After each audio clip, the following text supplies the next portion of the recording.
समय, समाज और सच्चाइयों की अविरल बहती धारा लोक संघर्ष में आप सभी दर्शकों का हार्दिक स्वागत। साथियों नमस्कार, मैं बजरंग लाल पटेल आपके सामने उपस्थित हुआ हूँ एक नए विषय पर चर्चा करने के लिए। विषय है लुटेरा पूंजी। यह लुटेरा पूंजी हमारे समाज में किस तरह अपनी भूमिका अदा कर रहा है, इस पर हम विशेष तौर से बात करेंगे, विस्तृत बात करेंगे अपने साथी सुखरंजन नंदी के साथ। साथियों, आपको निश्चित ही यह प्रोग्राम पसंद आएगा। आप इसे सब्सक्राइब करें, शेयर करें, लाइक करें। हमारे इस YouTube चैनल लोक संघर्ष में आपका स्वागत है। जिस लुटेरा पूंजी के बारे में हम लोग आज यहाँ बातचीत करेंगे, जिसको अंग्रेजी में क्रॉनी कैपिटल भी बोला जाता है, ये पूंजीवादी समाज का एक नया रूप है। हम जानते हैं जो पूंजी है, पूंजी जो है उसमें श्रम की भूमिका होती है और श्रम मिलके पूंजी में बेसी मूल्य पैदा किया जाता है, या जिसको मालिक लोग अपने आप को मुनाफा बोलते हैं।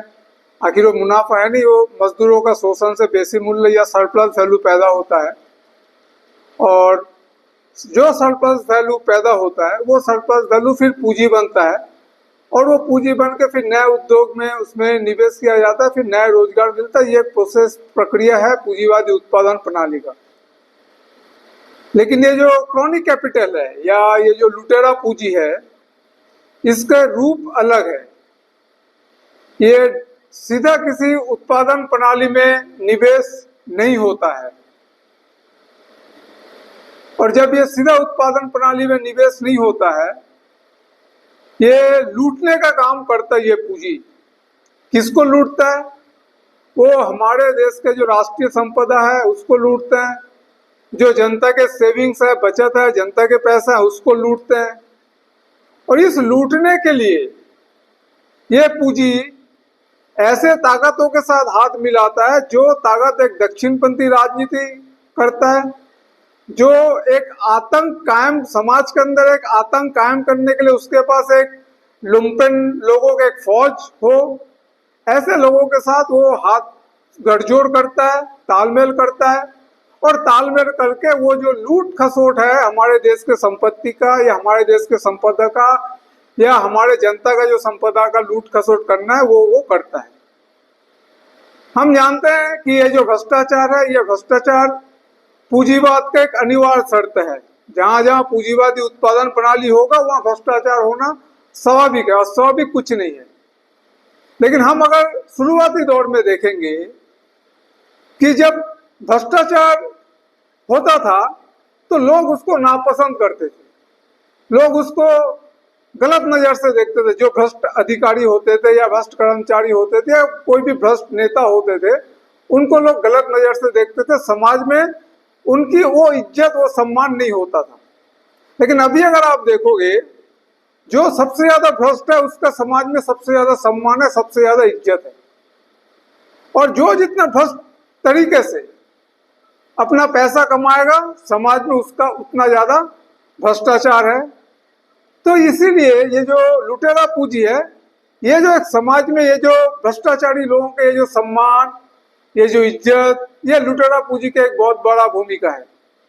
जैसे मैंने कहा कि पूंजीवाद के अनिवार्य शर्त है भ्रष्टाचार। आप जानते हैं जिस चीन के अंदर भी आपके भ्रष्टाचार है, क्योंकि चीन में भी एकदम से समाजवाद नहीं आ गया, पूंजीवाद है। और चीन की जो पार्टी है, कम्युनिस्ट पार्टी, वो खुद मानती है कि वो समाजवाद के एकदम निचले स्तर पे है और वो समाजवाद का निर्माण कर रहे हैं। तो आप लोग अखबारों में, समाचार में देखते होंगे, हैरान भी होते होंगे कि चीन के अंदर कैसे भ्रष्टाचार है। तो चीन के अंदर भी भ्रष्टाचार है, क्योंकि चीन की जो नेता हैं, वहां पे जो कम्युनिस्ट पार्टी के नेता है, वो भी ये मानते हैं कि अभी वो समाजवाद निर्माण के एकदम प्राथमिक स्तर पे है, वो समाजवाद की ओर बढ़ रहा है। तो इसलिए पूंजीवाद में भ्रष्टाचार होना कोई अस्वाभाविक बात नहीं है। यह भ्रष्टाचार पूंजीवाद में होना ही होना है। लेकिन इस भ्रष्टाचार को ये जो लुटेरा पूंजी है, ये लुटेरा पूंजी एक संस्थागत रूप देने का काम कर रहा है। किस तरीके से कर रहे हैं वो?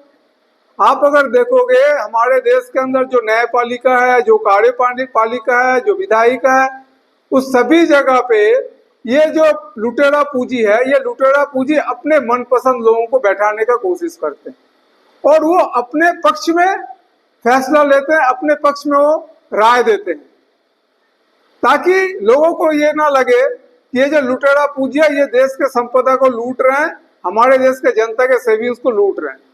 अब देखिए, हमारे देश के जो बैंक है, उस बैंक से हमारे देश के 5 साल पहले या पिछले 5 साल में हमारे देश के जो बड़े बड़े उद्योगपति है, उनको 10 लाख करोड़ रुपए का जो लोन था बैंक के अंदर, वो लोन उनको माफ कर दिया गया। बैंक में पैसा किसका रहता है? बैंक में आम जनता का पैसा रहता है। आम जनता का पैसा पैसे वाले लोगों को दिया गया और जो पैसा दिया गया उसमें 10 लाख करोड़ रुपए का माफ हुआ है। अब ये जो पैसा माफ हुआ है, इस पैसा कैसे वसूली किया जा रहा है? वो पैसा वसूली किया जा रहा है कि अगर आप महीने में 5 बार से ज्यादा एटीएम से, दूसरे एटीएम से पैसा निकालोगे तो आपके चार्ज कट जाएंगे। आप अगर चेक बुक में प्रति चेक बुक के अलग चार्ज लगेंगे, पन्ने के अलग चार्ज लगेंगे। आपके बैंक बैलेंस अगर मिनिमम 2000 से कम जमा है बैंक में तो उसके लिए आपके पैसा काटे जाएंगे। तो इस तरीके से हमारे देश के पूंजीपतियों को हमारी जनता के पैसों को लूटने के लिए छूट दिया जा रहा है और हमारी जनता से फिर उस पैसा को वसूला जा रहा है अलग अलग तरीके से। ये लुटेरा पूंजी की एक रूप है, स्वरूप है। हम ये भी जानते हैं कि ऑस्ट्रेलिया के अंदर हमारे देश के एक बहुत बड़े जो कॉर्पोरेट घराना है, उनको एक कारखाना खोलने के लिए स्टेट बैंक ने 1 घंटे के अंदर फैसला लिया था कि उनको 5 करोड़ रुपए लोन दिया जाएगा। हमारे देश के अंदर कारखाना खोलने के लिए नहीं, खदान खोलने के लिए, ऑस्ट्रेलिया के अंदर कोयला खदान लीज लेने के लिए, खोलने के लिए दिया जाएगा 5 करोड़ रुपए। तो ये लुटेरा पूंजी इस तरीके से प्रभावित करता है। ये कोई, आप देखो कि हमारे देश के अंदर जितने भी अभी कुछ साल पहले, 5-6 साल पहले हमारे देश के प्रमुख उद्योगपति रतन टाटा जी ने बयान दिया था कि हम तो उद्योगपति हैं, हम देश के लिए उत्पादन करते हैं। अंबानी के लिए वो ये बात बोले थे कि हम तो देश के लिए उत्पादन करते हैं, लेकिन आप तो व्यापारी हो, आप सिर्फ व्यापार का काम करते हो। तो अब पूरे दुनिया के अंदर ये एक बहस चल पड़ा है कि ये जो आवारा पूंजी है, इसको पूंजी कहा जाएगा या पूंजी नहीं कहा जाएगा। क्योंकि पूंजी, आमतौर पे पूंजी का डेफिनेशन या परिभाषा यह है कि वो वस्तु उत्पादन करता है, सरप्लस वैल्यू पैदा करता है, लोगों को रोजगार देता है। लेकिन आप अगर देखोगे कि ये जो लुटेरा पूंजी है, ये क्रोनी कैपिटल है, ये क्रोनी कैपिटल कोई नया उद्योग धंधा नहीं खोल रहे हैं। आप देखो जितने डॉक है या बंदर है, बंदरगाह है, वो बंदरगाह दे दिया जा रहा है किसी एक जन को। जो एयरलाइंस है वो किसी को सौंपा जा रहा है। तो जो है सरकारी जो संपत्ति है, उस सरकारी संपत्ति को लूट किया जा रहा है, लूटा जा रहा है। उनको 5000 करोड़ की संपत्ति है सरकारी, तो उसको 50 करोड़ में दे दिया जा रहा है। हम देखें कि यहाँ पे अटल बिहारी वाजपेयी के राज में आपके छत्तीसगढ़ के अंदर जो कोरबा में बालको के कंपनी थे, उसको वेदांता कंपनी को दे दिया गया था। तो और ये जो लूट कर जो कानूनी रूप है, ये हमारे देश के अंदर सबसे पहले अटल बिहारी वाजपेयी जब प्रधानमंत्री थे तब उन्होंने ये किया था कि हमारे देश के अंदर कोई भी उद्योगपति, कोई भी बड़े लोग अगर राजनीतिक पार्टियों को चंदा देंगे तो जितना चंदा देंगे उनके ऊपर कोई टैक्स नहीं लिया जाएगा, यानी टैक्स में छूट मिलेगा उस चंदा का पे राशि पर। तो मतलब कानूनी रूप दिया गया। मतलब क्या हुआ कि आप राजनीतिक पार्टी को चंदा दो और राजनीतिक पार्टी से चंदा देने के बाद हमारी देश की जो संपत्ति है उसको राजनीतिक पार्टी के एहसान पे, राजनीतिक पार्टी के मेहरबानी पे आप उस संपत्ति को लूट के ले जाओ। तो ये एक कानून हमारे देश के अंदर सबसे पहले अटल बिहारी वाजपेयी जी ने जब प्रधानमंत्री थे तब ये कानून बना था। तो ये एक रूप दिया गया था क्रोनी कैपिटल को लूटने के लिए। दूसरी बात, हम क्या देख रहे हैं इस समय? हम ये देख रहे हैं कि ये जो जितने भी सार्वजनिक उद्योग है, उस सार्वजनिक उद्योगों को औने पौने दाम पे बेचा जा रहा है और वो जो लाभ देने वाले सार्वजनिक उद्योग है उन उद्योगों को खरीदा जा रहा है। तो ये खरीदी बिक्री का ये दौर चल रहा है। यहाँ पे कोई नया पूंजी निवेश नहीं हो रहा है, कोई नया उद्योग नहीं लगाया जा रहा है। यहाँ पे जो उद्योग है उस उद्योगों को ही खरीदी बिक्री की जा रही है, जो जनता के पैसे से जो उद्योग बनाया गया था। खासतौर पे नेहरू जी हमारे देश के अंदर जो औद्योगिक नीति बना था 1956 में, उस औद्योगिक नीति के चलते हमारे देश के अंदर इस बड़े बड़े उद्योग लगाने की बात हुई थी। जनता के पैसे से ये उद्योग लगाया जाएगा। आज उस नेहरू जी को गाली इसलिए दिया जा रहा है क्योंकि नेहरू जी की जो औद्योगिक नीति थी, उस औद्योगिक नीति के चलते जिस सार्वजनिक उद्योग का निर्माण हुआ था, जिस हेवी इंडस्ट्रीज का निर्माण हुआ था, उस उद्योग को अब बड़े बड़े व्यापारियों को या बोलिए बड़े बड़े कॉर्पोरेट घरानों को उसको बेचा जा रहा है। अब नेहरू जी की तारीफ करके नेहरू जी की जो कृतियां हैं उसको तो बेच नहीं सकते, इसलिए नेहरू जी को गाली भी दो और नेहरू जी जो चीज बनाए हमारे देश के विकास के लिए, हमारे देश के आत्मनिर्भर बनाने के लिए, उन संपत्तियों को हमारे देश के बड़े बड़े पूंजीपतियों को बेचो। तो ये कोई, इसलिए पूरे दुनिया के अंदर ये बहस चला है कि ये जो लुटेरा पूंजी है, ये लुटेरा पूंजी कोई पूंजी नहीं है, ये सिर्फ लूट करने के लिए हमारे देश के अंदर या पूरे दुनिया के अंदर फैला हुआ है। खुद अमेरिका के अंदर भी ये लुटेरा पूंजी मौजूद है, वो भी वहां के लूट कर रहे हैं। यूरोप के अंदर भी ये लुटेरा पूंजी मौजूद है, वहां पे भी ये लूट खसोट कर रहे हैं। तो इस तरीके से लुटेरा पूंजी का ये एक भूमिका है।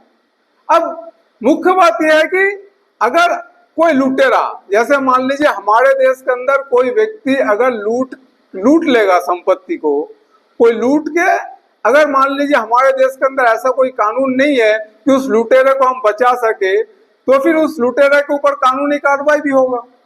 तो इससे बचने के लिए पूरे दुनिया के अंदर आप अगर देखोगे तो अलग अलग नियम इस दौर में बनाया गया है। जैसे मान लीजिए इंग्लैंड के अंदर नियम है, अगर कोई भी आदमी इंग्लैंड के किसी बैंक में 20 लाख डॉलर जमा करेगा तो वो आदमी इंग्लैंड के नागरिक बन सकता है, आजीवन इंग्लैंड के नागरिक बन सकता है। ग्रीन कार्ड अमेरिका के अंदर लागू है।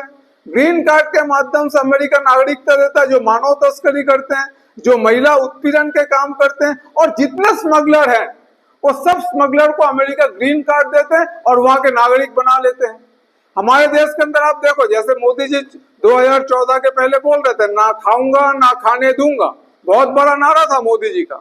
और हम भी, हमारे देश की जनता भी सोचे कि मोदी जी ना खाएंगे ना किसी को खाने देंगे, लेकिन हम जानते हैं मोदी जी के राज में नीरव मोदी, ललित मोदी, महबूब चौक से ये सब भाग गए पैसा खा के, और मोदी जी उनको पकड़ के भी नहीं ला पा रहे। और ये सब जो लोग हैं, ये सब लोग विदेशों में जाके बसे हुए हैं, कोई मॉरिशस में बसा हुआ है, कोई इंग्लैंड में बसा हुआ है, कोई अमेरिका में बसा हुआ है, क्योंकि ये जो पूरे दुनिया के अंदर जो इन लुटेरों को बचाने के लिए जो कानून बना है, हमारे देश में सबसे ज्यादा जो लुटेरे, जो लूट के जो जाने का जो सड़क है, जो हम जाके वो बच सकता है, वो मॉरिशस है।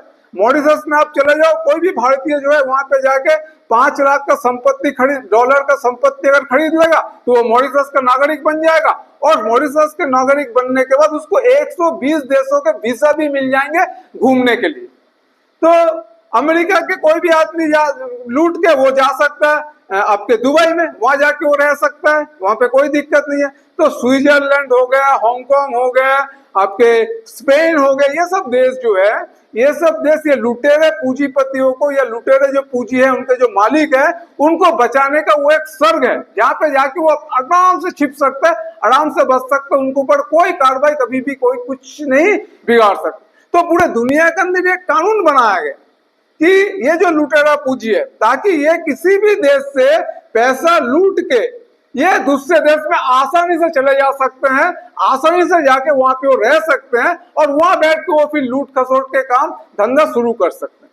तो ये जो लुटेरा पूंजी है, इन लुटेरा पूंजी जो लूट खसोट कर रहे हैं, इनको बचाने के लिए जो राजनीतिक रूप से इनकी जो जरूरत है, राजनीतिक रूप से इनको जरूरत है ऐसा एक राजनीतिक पार्टी जो दक्षिणपंथी होगा, और उस दक्षिणपंथी जो राजनीतिक पार्टी होगा उसके पास एक लंपन लोगों का एक फौज होगा जो समाज में आतंक कायम कर सकता है, और आतंक कायम करके वो जो लूट खसोट वो करेंगे, उस लूट खसोट के खिलाफ अगर कोई भी बात करेगा तो दक्षिणपंथी राजनीति धर्म के नाम पे या दूसरे किसी भी मुद्दे पे लोगों के अंदर विभाजन पैदा करेगा, और वो लूट खसोट की तरफ से लोगों का ध्यान हटाने का काम करेगा। तो एक रास्ता ये है, और दूसरा रास्ता ये है कि पूरे दुनिया के अंदर जितने दक्षिणपंथी पार्टियां हैं उन लोगों के बीच में एकता बनाने की वो कोशिश करते हैं। जैसे मान लीजिए अमेरिका के अंदर दक्षिणपंथी पार्टी है ट्रम्प, उसके साथ ब्राजील के अंदर जो दक्षिणपंथी पार्टी था बोल्सोनारो का, उन वो जो, और ये सब नफरती लोगों की राजनीति करने वाली पार्टियां हैं। ट्रम्प को आप जानते हैं नस्ल विरोधी है पूरी तरीके से। आपके ब्राजील के अंदर जो राष्ट्रपति थे वो आदिवासी विरोधी थे। हमारे देश के अंदर जो प्रधानमंत्री हैं आप जानते हैं वो अल्पसंख्यक विरोधी हैं और आदिवासी दलित विरोधी हैं। और जो तुर्की के अंदर जो राष्ट्रपति थे वो भी एक मुस्लिम राष्ट्रपति है, लेकिन वो ईसाई विरोधी है। और तुर्की के अंदर आप समानता देखिए, तुर्की के अंदर एक बहुत बड़ा म्यूजियम था, उस राष्ट्रपति ने म्यूजियम को तोड़ के वहां पे एक मस्जिद बनाया था। उनका मस्जिद बनाया है, उनका कहना यह है कि यहाँ पे पहले मस्जिद था, मस्जिद को तोड़ के यहाँ पे म्यूजियम बना है, इसलिए म्यूजियम को तोड़ के वहां पे एक नया मस्जिद हाल ही में बनाया गया। इसी तरीके से हमारे देश के अंदर भी आप देखोगे कि मस्जिद, बाबरी मस्जिद के जगह पे हाल ही में राम मंदिर निर्माण हुआ है। तो ये जो दक्षिणपंथी ताकत है पूरे दुनिया के अंदर, इन दक्षिणपंथी ताकतों के बीच में भी एक एकता बनाना, ये जो लुटेरा पूंजी है, इन लुटेरा पूंजी के लिए अनिवार्य शर्त है, ताकि वो इन ताकतों के साथ एक गठजोड़ बना के वो कहीं पे भी जाके अपने को बचा सके, अपने को सुरक्षित रख सके। अगर वो अपने को सुरक्षित नहीं रख पाएगा तो अलग अलग देशों में अलग अलग कानून है, उस कानून में वो फिर गिरफ्त में आ सकता है। तो ये जो ना खाऊंगा ना खाने दूंगे जो बड़ी बड़ी बातें बोल रहे थे चुनाव के पहले 2014 के, ये जो बातें बोल रहे थे कि हम स्विट्जरलैंड से काला धन लेके आएंगे और पूरे लोगों को बांटेंगे, इस स्विट्जरलैंड में हमारी देश की कुल आबादी की जितनी इनकम है उससे ज्यादा पैसा स्विट्जरलैंड के काला धन के रूप में वहां के बैंक में डिपॉजिट है, पैसा जमा हुआ है। और स्विट्जरलैंड कभी बता सकता है क्या कौन कौन वहां पे पैसा रखा? बल्कि स्विट्जरलैंड में नियम यह है कि अगर कोई स्विट्जरलैंड में $4.5 लाख का जमीन में पैसा लगाएगा तो वो स्विट्जरलैंड के नागरिकता उनको हासिल हो जाएगा। अमेरिका के अंदर कानून बना है कि वहां पे शेयर बाजार के अगर आप कोई दलाल को पकड़ेंगे और दलाल को पकड़ के अगर आप शेयर बाजार में पैसा लगाएंगे तो आपको ग्रीन कार्ड की नागरिकता दी जाएगी। तो पूरे दुनिया के अंदर ये जो लुटेरा पूंजी है वो अपने हित में नीतियां बना रहे हैं ताकि वो गरीब जनता की जो संचित पूंजी है, जो पैसा है, पूंजी बोलना, गरीब लोगों की पूंजी बोलना तो गलत होगा, जो संचित जमा पैसा है उस पैसा का वो लूट कर सके और जो हमारे देश के या दुनिया के अंदर जो जनता के पैसे के जो संपत्ति है उस संपत्ति को लूट कर सके। जल जंगल जमीन की वो लूट करना चाहते हैं। आप जानते हो ब्राजील के अंदर भी जंगलों को पूरी तरह से जलाया गया था। हमारे देश के अंदर भी जो आदिवासी लोग जिस जंगलों में रहते हैं उस जंगलों को किस तरीके से कॉर्पोरेट घराने या बड़े बड़े लोगों को हस्तांतरित किया जा रहा है, पानी को दिया जा रहा है बड़े बड़े कंपनियों को, पूंजीपतियों को। तो इस तरीके से हमारी देश की जो संपत्ति है ये लुटेरा पूंजी उस संपत्ति पे कब्जे करना चाहते हैं। और ये जो लुटेरा पूंजी है ये लुटेरा पूंजी सिर्फ संपत्ति लूट करने के लिए है, ये कोई उद्योग के लिए निवेश करने के लिए लुटेरा पूंजी नहीं है। और ये एक नया पूंजीवाद के ये एक नया स्वरूप है लूटने का, क्योंकि पूंजीवाद ये जानता है कि एक सीमा के बाद वो उस तरीके से जो पूंजीवादी संकट आता है उस पूंजीवादी संकट में फिर नया क्षेत्र में उत्पादन करना मुश्किल होता है, क्योंकि नया क्षेत्र में अगर उत्पादन करेंगे तो वो माल बाजार में बिकेगा नहीं, बाजार संकुचित है। तो अब वो ये सोच रहे हैं कि उनको मुनाफा चाहिए, तो मुनाफा को सुनिश्चित करने के लिए एक नया रास्ता उन्होंने अख्तियार किए हैं, वो है लुटेरा पूंजी। कि अब जो संपत्ति है हमारे देश के अंदर, हमारे समाज के अंदर, उन संपत्ति को लूटो और उन संपत्ति से हम मुनाफा कमाएंगे। हम हर कोई जानते हैं कोरोना के समय किस हालत में हमारे देश की अर्थव्यवस्था था, लेकिन उसी कोरोना के काल में आप अगर देखोगे अंबानी अडानी जैसे लोगों के मुनाफा में भारी वृद्धि हुई है। पूरे दुनिया के अंदर जितने बड़े बड़े पूंजीपति हैं उनके भारी मुनाफा हुआ है, उनके पूंजी में वृद्धि हुआ है। तो ये संकट के इस दौर में वो नए नए पैतरा लेके हमारे समाज में आते हैं। और ये जो हम देखते हैं आज के तारीख में कि ये जो एक फौज आतंक कायम करने के लिए जो फौज दक्षिणपंथी राजनीतिक पार्टी अपने साथ रखे हुए हैं, ये अपने पास एक फौज वो जो रखते हैं, वो जनता को आतंकित भी करता है ताकि ये लुटेरा पूंजी के खिलाफ जनता सामने ना आए। और दूसरा रास्ता ये है, वो धार्मिक या दूसरे जो भी नफरती जो राजनीति है, वो नफरती बातें वो समाज में फैला के लोगों के अंदर विभाजन की राजनीति वो करता है, ताकि जनता के पैसों का, जनता के संपत्ति के जो लूट हो रहा है, इस लूट के खिलाफ जनता एकजुट ना हो सके। और इसके लिए वो न्यायपालिका, कार्यपालिका सबका, और खास तौर पे इनको बचाने के लिए जो मीडिया है, ये मीडिया का भी उपयोग करते हैं, ताकि हमारे देश के अंदर या समाज के अंदर जो लुटेरा पूंजी है, इस लुटेरा पूंजी को, वो लुटेरा पूंजी की लूट को वो सुनिश्चित कर सके। तो ये हमारे समाज में ये एक नया शब्द है। आमतौर पे हम लोग ये सुन रहे हैं लुटेरा पूंजी के नाम पे कम, लेकिन क्रॉनी पूंजी के नाम पे, कैपिटल के नाम पे चर्चित है समाज में। इस सवाल पे बहुत सारे लोगों ने काफी पुस्तकें भी लिखे हैं, और इन पुस्तकों में यही बात को बार बार दोहराया गया, इस बात पे प्रश्न चिन्ह भी लगाया गया है कि जिस पूंजी के बारे में मार्क्स ने कहा था, ये वो पूंजी नहीं है। ये पूंजी सिर्फ लूटने का काम कर रहा है। ये किसी भी जगह पे ना नया रोजगार पैदा कर रहा है, ना कोई सरप्लस वैल्यू पैदा कर रहा है, ना कोई उत्पादन कर रहा है। ये पूंजी सिर्फ लूटने के काम कर रहा है। इसलिए ये पूंजी कहा जाएगा या नहीं कहा जाएगा, इस सवाल पे पूंजीपति के बीच में भी एक द्वंद्व आना स्वाभाविक है। जैसे हम देखें कि टाटा जी खुद बोले कि हम तो पैदा कर रहे हैं, उत्पादन कर रहे हैं, हम उद्योगपति हैं, लेकिन अंबानी जी लोग तो व्यापारी हैं, व्यापार कर रहे हैं। लेकिन ये द्वंद्व आएगा। ये जो अर्थशास्त्री लोग हैं, उनका भी मानना है कि समाज में ये द्वंद्व आना स्वाभाविक है, पूंजीपति और ये लुटेरे पूंजी के बीच में। क्योंकि जो लुटेरे पूंजी है, वो उत्पादन नहीं करते हैं, सिर्फ देश के और समाज के संपदा को लूटने का काम कर रहे हैं। तो इसीलिए ये लुटेरा पूंजी की ये जो चरित्र है, ये जो स्वरूप है, ये स्वरूप को हमें समझना है कि आज के तारीख में हमारे देश के अंदर ये जो लुटेरा पूंजी है, जो राजनीति हमारे देश के अंदर है, जो दक्षिणपंथी राजनीति है, या आप बोलिए तानाशाही आतंक कायम करने की जो एक वातावरण है, ये लुटेरा पूंजी की लूट के लिए आवश्यक है।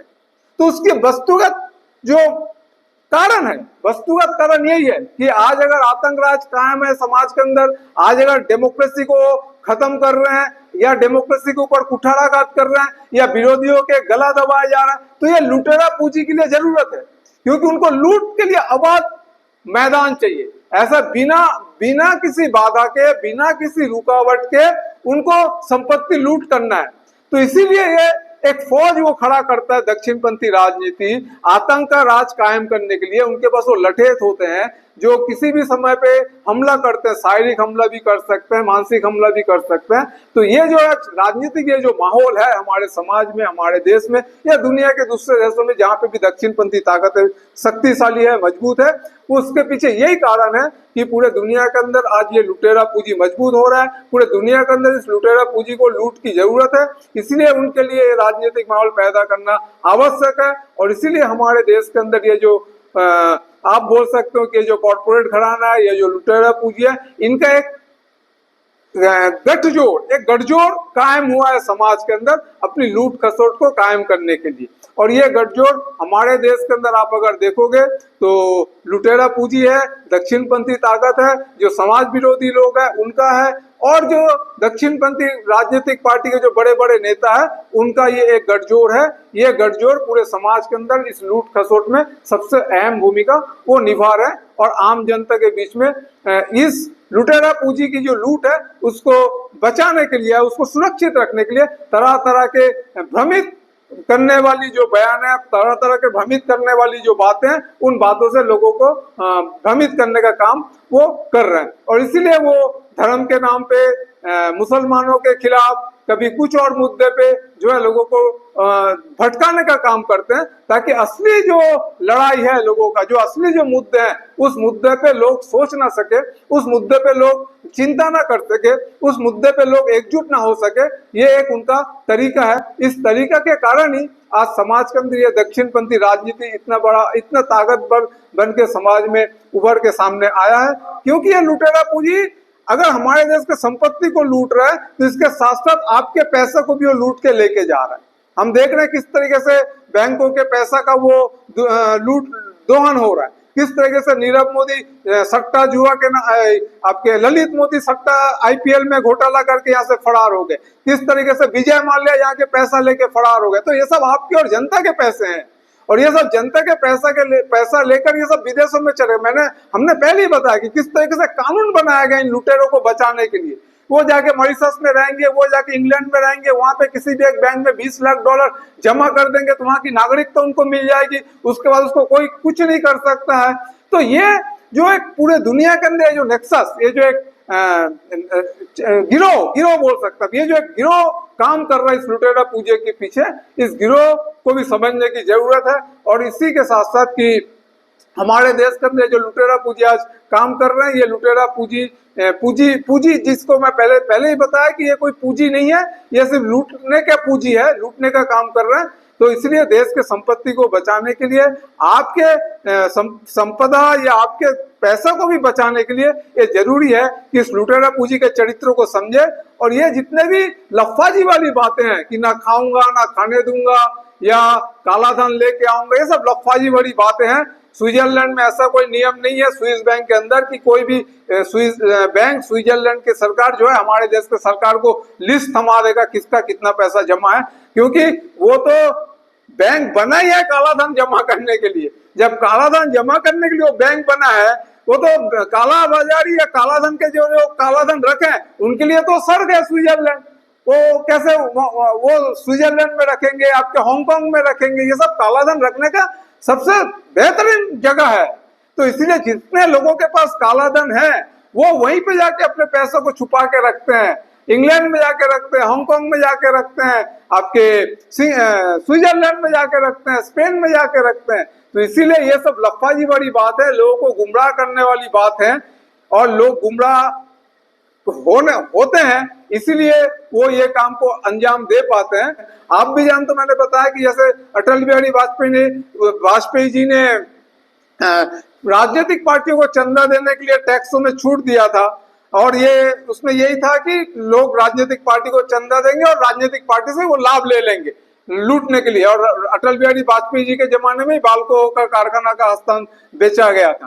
ठीक उसी तरीके से आप इलेक्शन बॉन्ड को देख लीजिए, चुनावी बॉन्ड, उसमें भी यही था कि कौन उद्योगपति या कौन कॉर्पोरेट घराना राजनीतिक पार्टी को कितना चंदा दे रहा है उसका कोई हिसाब देने की जरूरत नहीं है। तो कुल मिला के रास्ता वही है कि आप राजनीतिक पार्टी को चंदा दो और उसके बाद राजनीतिक पार्टी आपके लूट के लिए पूरा रास्ता खोल देगा। तो वही हो रहा था हमारे देश के अंदर, वही हुआ है। अभी मोदी जी के राज में भी वही हुआ है कि हमारे देश के अंदर जितने बड़े बड़े लोग थे वो लूट के चले गए, चाहे वो एयरपोर्ट लूट लियो, चाहे वो बंदरगाह लूट लियो, चाहे वो सड़क लूट लियो, चाहे वो तेल कंपनी लूट लियो। तो ये एक लूट खसोट का एक पूंजी है। आप देखिए 1990 में हमारे देश के अंदर एक बोफोर्स घोटाला के नाम पे बहुत बड़ी राजनीतिक उथल पुथल हुआ था। राजीव गांधी की सरकार चले गई थी बोफोर्स घोटाले के मुद्दे पे 1990 में। लेकिन आप देखो कुछ दिन पहले एक घोटाला सामने आया, बहुत घोटाला सामने है, उसमें मैं रक्षा से संबंधित बात ही कर रहा हूँ। राफेल घोटाला, किस तरीके से राफेल घोटालों को लिपापोती कर दिया गया है। और ये राफेल घोटाले के खिलाफ जितने लोग बगावत कर रहे, जो लोग भी बोल रहे थे, उनके किस तरीके से दबाया गया है। मीडिया में किस तरीके से उसको दबाया गया, और मीडिया ऐसे कर रहा था जैसे राफेल के मुद्दे पे मीडिया कोई घेरा जा रहा है। तो ये एक उनकी साजिश है कि जो भी उनके, क्योंकि आप जानते हो या आपको ये समझना भी, हमें ये समझना भी जरूरी है कि लुटेरा पूंजी जब लूटेगा तो बिना भ्रष्टाचार किए तो लूट हो नहीं सकता। तो भ्रष्टाचार अनिवार्य है लूट के लिए, लुटेरा पूंजी के लिए।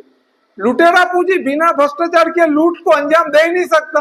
अब उस लूट को अंजाम देने के लिए उसको भ्रष्टाचार करना जरूरी है, लेकिन उस भ्रष्टाचार को वो मैनिपुलेट करते हैं, वो मैनिपुलेट करके लोगों के बीच में परोसने का काम करते हैं कि इसमें कोई भ्रष्टाचार नहीं हुआ है।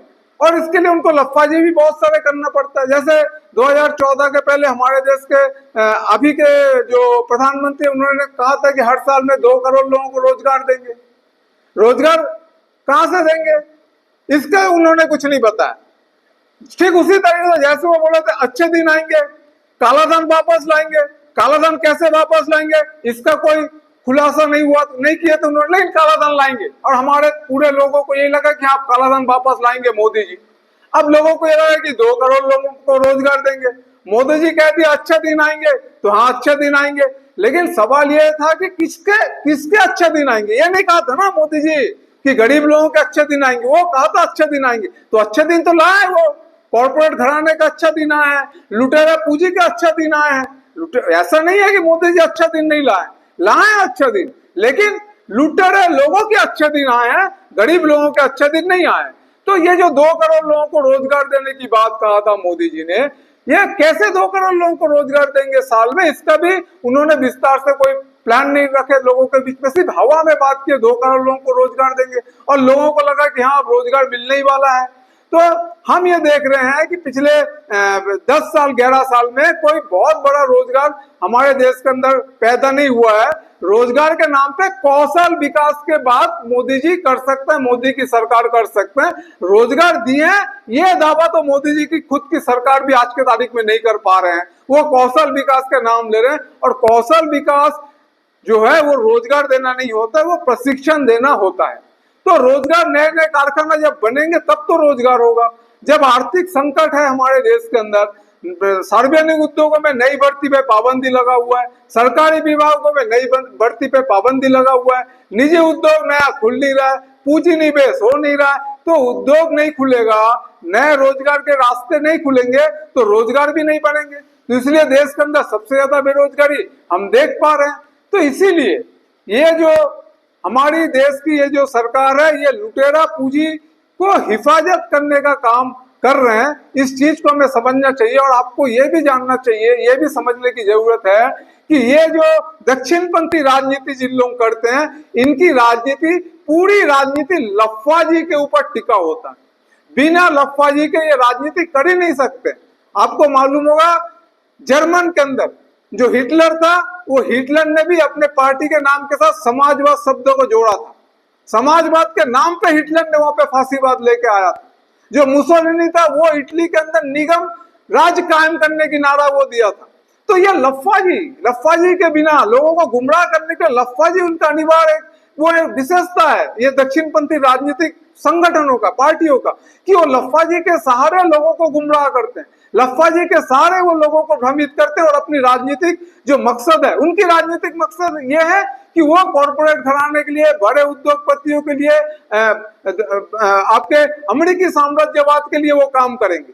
और उनके लिए काम जब वो करेंगे, और जनता अगर साम्राज्यवाद के खिलाफ है, जनता अगर पूंजीपतियों के खिलाफ है, जनता अगर कॉर्पोरेट घराने के खिलाफ है, जनता अगर लुटेरा पूंजी के खिलाफ है, तो दक्षिणपंथी राजनीति ये कतई नहीं बोल सकता कि हम लुटेरा पूंजी के लिए काम करेंगे इसलिए हमें वोट दो, हम अमेरिका के साथ दोस्ती बनाएंगे इसलिए अमेरिका कहने पे कि हम यहाँ पे टैरिफ घटाएंगे अमेरिका के सामान पे इसलिए हमें वोट दो। ये तो मोदी जी कह नहीं सकते।